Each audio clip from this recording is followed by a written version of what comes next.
Hi everyone, Pastor Scott here. It is time for our devotion for Tuesday, August 13th. It's real easy to be devoted to a leader or a vision when it doesn't really require a whole lot from us. And in following Jesus, the disciples didn't really have that option.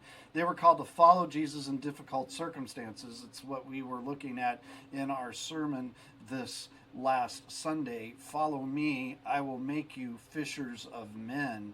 And it was going to be difficult. One of those missions that required them to put their lives on the line. And after Jesus told his disciples about his impending death and resurrection, he defined the true meaning of discipleship. His words required their immediate response, intense loyalty. You see that in Luke 9, where he says, and he says to them, if anyone wants to come after me, he must deny himself, take up his cross every day, and follow me. Daily, the disciples needed to commit to him.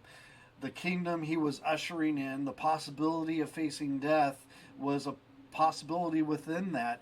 We like to quote this verse, but we might not think it applies in the same way today because we, in many cases, don't face the same circumstances that the disciples were facing. We might not take the call to loyalty quite as seriously because of that, but loyalty shouldn't be dictated by just circumstance. Jesus had to suffer many things, be rejected by the elders, chief priests, scribes, and be killed in Luke 9:22.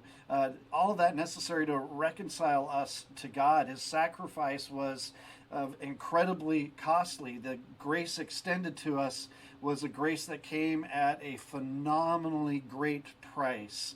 His sacrifice, not our circumstances, requires everything from us. It requires that we look at our motives, our hopes, our actions, our daily lives in the perspective of that great grace, that great sacrifice. Jesus went on to say, for what is a person benefited if he gains the whole world but loses or forfeits himself? Luke 9:25.